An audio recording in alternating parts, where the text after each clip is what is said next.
Well, let's bring that happy face in. Joining us right now, Mr. Jimmy Rollins. What's up, Jimmy? HR, Petey, what's going on, gentlemen? What's up, Jumbo? Hey, Jimmy, you know, good, we get a chance in our baseball careers to win so many different awards. You've won a lot. You've won MVPs. You've done a lot of different things. Where does the Clemente Award stack up for you? That is definitely at the top, and it's for everything that you do out of a uniform. The uniform gives us a platform, obviously, to have an impact in the communities that we play in, but also get respect in those communities in a different way, where they see us as, at times, superhuman and superstars because we're just on TV and, we've reached the pinnacle of our dream. So we have a chance to step outside of that. For me, it was bringing kids, to the field and just meeting them and talking to them and meeting them on their quote unquote, their level to humanize myself. That's what it meant, that yes, I've been successful, but before all of this, I'm a human being first and I care about people. And Jimmy, we all know how he died and why he died. If you were to have an opportunity to sit down with Clemente in Puerto Rico, what would you tell him? What would be your questions? Why do you think it would matter so much to you having his award? I would definitely, first of all, just tell him thank you, for being the person and the humanitarian that he was. We all know what he meant to the game of baseball, but making sure that no one was left behind. And it didn't matter where you were from, whether you're from, my neighborhood or elsewhere.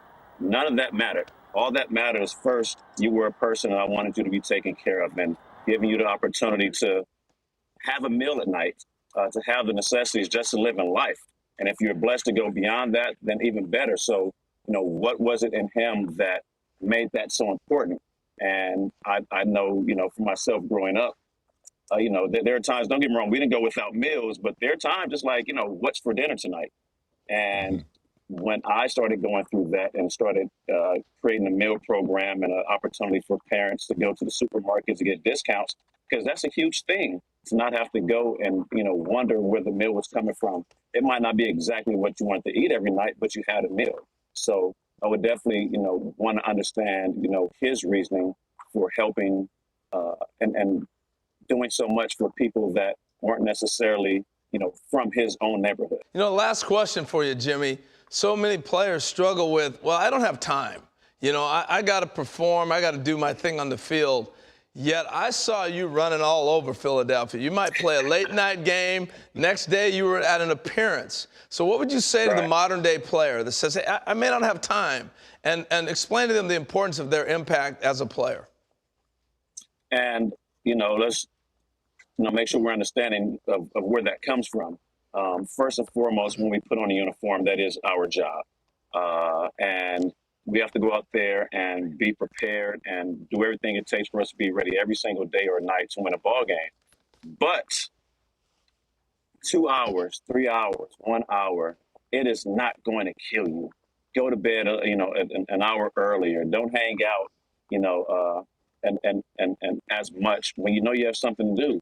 And understand that these are the people that are supporting you. These are your fans, that you are doing something for them, and it's beyond just playing baseball. You're bringing a joy to their life. And if you have an opportunity to go and meet these people and just sit down and say hi, or just say thank you. Thank you for being a fan. Thank you for your support and finding out what you can do for them to help their lives better. Maybe it's just getting a backpack for school. Maybe it's, I've never been to a ball game, or Chase Utley's my favorite player, and I've had that a lot. I like to meet him. Just taking that little bit of time, and it doesn't take much. It's not like it's draining on you and they're asking for you to go sit in the sun for 5 hours and go play. It could be a 10-minute meet and greet.